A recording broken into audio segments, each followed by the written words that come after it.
Hi, this is Sarah from Finn and Mama, and I am doing a little exercise this morning in why. This is why I make cards. I found this cute little book, kids book that captures the whole thing for me. So I have decided to read it to you today as a way of telling you why I make cards. And the book is called Somebody Loves You, Mr. Hatch. So here we go. Mr. Hatch was tall and thin, and he did not smile. Every morning at 6:30 sharp, he would leave his brick house and walk 8 blocks to the shoelace factory where he worked. At lunchtime, he would sit alone in a corner, eat his cheese and mustard sandwich, and drink a cup of coffee. Sometimes he brought a prune for dessert.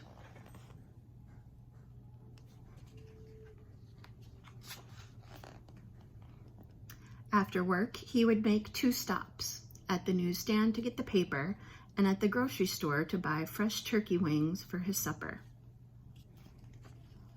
After supper, he read the paper, took a shower, and went to bed early.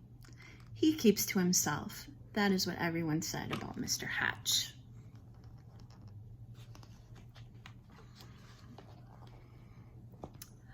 On one Saturday, when Mr. Hatch stepped onto the porch with his dustpan and broom, he got a surprise, a package wrapped in a brown paper. He had never spoken to the postman before. "Thank you, Mr. Goober," he said. Mr. Goober smiled. "You're welcome. I always enjoy delivering packages." Mr. Hatch tore the brown paper off. Inside was a white box, all satiny red, with a pink bow on top. It was filled with candy. Something fluttered to the porch floor. It was a little white card. He picked it up. It said, "Somebody loves you." Only then did he remember that this was Valentine's Day.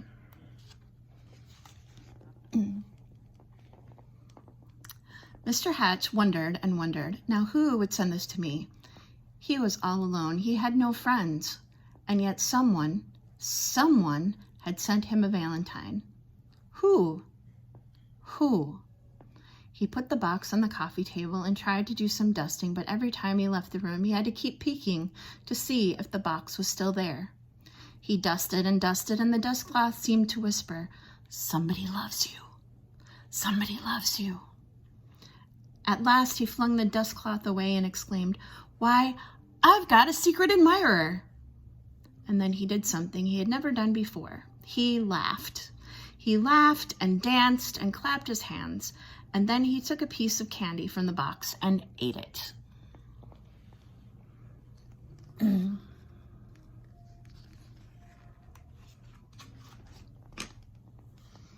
Mr. Hatch changed his shirt and found some old aftershave in the bottom drawer. He splashed it on his face. He picked out a yellow tie with blue polka dots on it and put it on. And then he went for a walk. Maybe, he thought, I will meet the person who sent me the candy. Of course, no one had ever seen Mr. Hatch wearing a tie, or smelling of aftershave, or smiling, so he got a lot of attention. Mrs. Weed tripped over her dog. Mr. Dunwoody nearly fell off his ladder, and little Tina Finn spilled all the toys out of her wagon. Mr. Hatch waved hello to them all.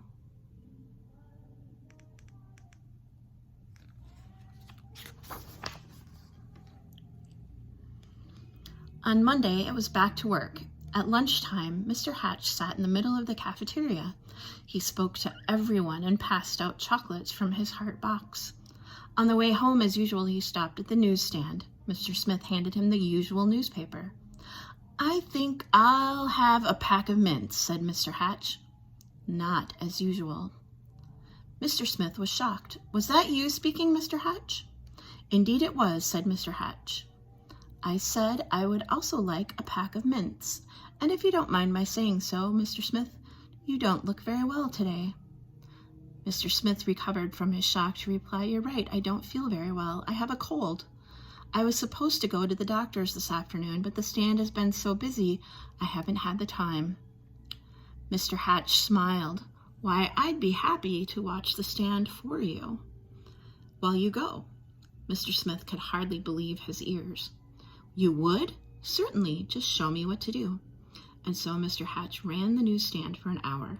He wondered if any of the women who stopped to buy a paper or a magazine or a candy bar had sent him the mysterious Valentine. When Mr. Smith returned, Mr. Hatch made his usual stop at the grocery store.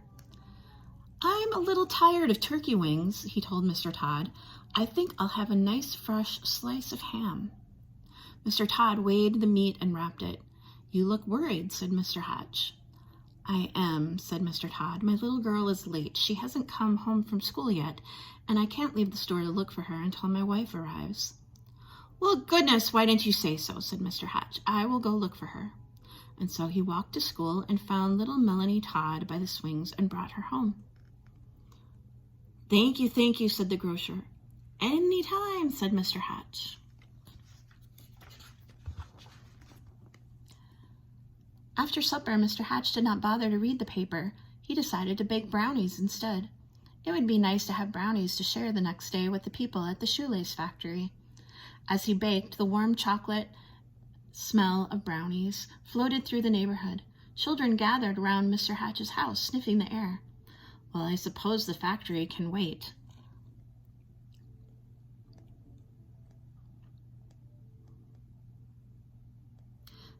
Said Mr. Hatch as he looked out the window, and he brought out 2 platefuls.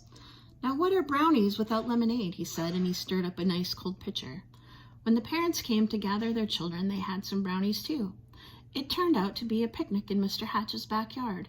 He dusted off an old harmonica and played songs he remembered from his boyhood.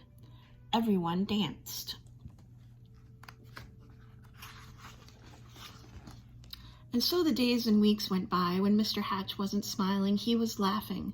And when he wasn't laughing, he was helping someone. And when he wasn't helping someone, he was having a party in his yard or on his porch. He seemed to have forgotten about finding the person who sent him the Valentine. Then one afternoon, Mr. Goober, the postman, came to his door. His face was very serious. Come in, Mr. Goober, said Mr. Hatch. You look upset. I am upset, he said. I made a mistake some time ago. My supervisor is very angry with me. Do you... Yes, Mr. Goober, what is it? Do you recall the package I delivered to you on Valentine's Day, I think it was? Yes, I believe so, replied Mr. Hatch, beginning to feel a little uneasy.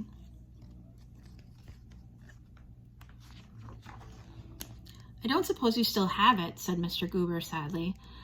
As a matter of fact, I still have the box. The candy is gone, though. Why do you ask? The postman took a deep breath. I'm afraid I delivered it to the wrong address. It was supposed to go to another house. Mr. Hatch recalled tearing off the brown paper. It had never occurred to him to look at the address. He fetched the heart-shaped box and the pink bow and gave them to the postman. I do hope your supervisor won't be too angry with you now. The postman was heading down the sidewalk when Mr. Hatch called from his porch. Mr. Goober, I forgot something. He gave the postman the little white card. Alone in his living room, Mr. Hatch sighed. Nobody loved me after all. Then he read the paper, took his shower, and went to bed early. The next morning, at 6:30 sharp, Mr. Hatch left his brick house and walked 8 blocks to the shoelace factory. At lunchtime, he sat in the corner by himself, ate his cheese and mustard sandwich, and drank a cup of coffee.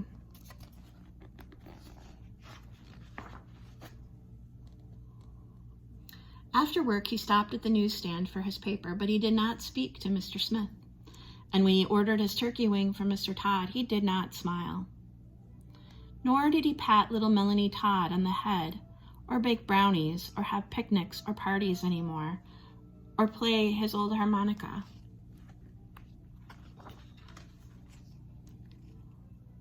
Everyone whispered, "What's wrong with Mr. Hatch?" Mr. Goober, the postman, told them. "We love Mr. Hatch," insisted Mr. and Mrs. Dunwoody. "He gave us flowers for our garden. He helped to mend our back fence." Mrs. Weed nodded. "I love him too. He saved his bones for my dog, Ruffy." Ruffy barked. She loved Mr. Hatch too. Mr. Smith told everyone how Mr. Hatch had watched his newsstand so he could visit the doctor. And Mr. Todd told everyone how Mr. Hatch had found his little girl. All the children in the neighborhood remembered Mr. Hatch's wonderful brownies and lemonade, and most of all, his laughter. "Poor Mr. Hatch," they said. "What can we do?" Then Mr. Goober announced, "I have an idea." On Saturday morning, Mr. Hatch woke to a bright and sunny day. He put on his old overalls and went out to the porch with his dustpan and broom. He couldn't believe his eyes. All over the porch were red and white hearts and pink bows. There were boxes of candy on the chairs and yellow streamers flowing from the ceiling, and sticking out of his mailbox was a shining silver harmonica. The front yard was filled with people, happy, smiling people. They were holding up a huge sign with hand-painted letters. It said, "Everybody loves Mr. Hatch." Mr. Hatch dabbed at a tear with his handkerchief. "I do believe," he sniffed, "somebody loves me after all." And then he smiled. And then he laughed. And then he hurried down to be with his friends. Everybody needs to know that they're loved and they're important. And if sending a simple card can do that, then don't we owe that to everyone? And why not send a handmade card? One made by yours truly, from Finn and Mama. Thanks. Have a great day, and may you always feel loved.